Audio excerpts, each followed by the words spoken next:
Jeune maman, Victoria est assez âgée pour se souvenir de la guerre. Un cauchemar dont elle veut préserver ses enfants. Je veux protéger ma famille. Je prie jour et nuit. Je ne veux pas de la guerre. Comme elle, c'est tout un pays qui retient son souffle depuis l'arrestation ce mercredi de Riek Machar, numéro 2 du pays, premier vice-président, opposant et seigneur de guerre. Démis de ses fonctions, puis placé en résidence surveillée par les forces du président Salva Kiir.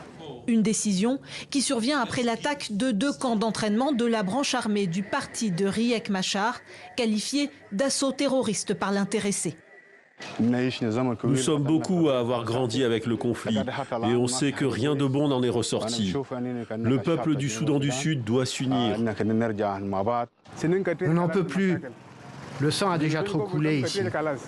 Un accord de paix avait bien été signé en 2018, mais en signe de représailles, l'opposition a annoncé son abrogation. Selon l'ONU, le pire est à venir.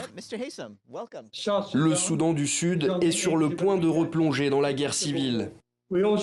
Nous encourageons le président et le premier vice-président à se rencontrer pour résoudre leurs différends de manière constructive, par le biais d'une déclaration commune, pour rassurer les Sud-Soudanais quant à leur engagement ferme et uni en faveur de la paix.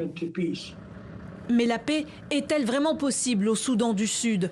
Le 15 décembre 2013, 2 ans à peine après l'indépendance du plus jeune pays au monde, le conflit fratricide éclate. D'un côté, les forces de Salva Kiir, issues du peuple Dinka.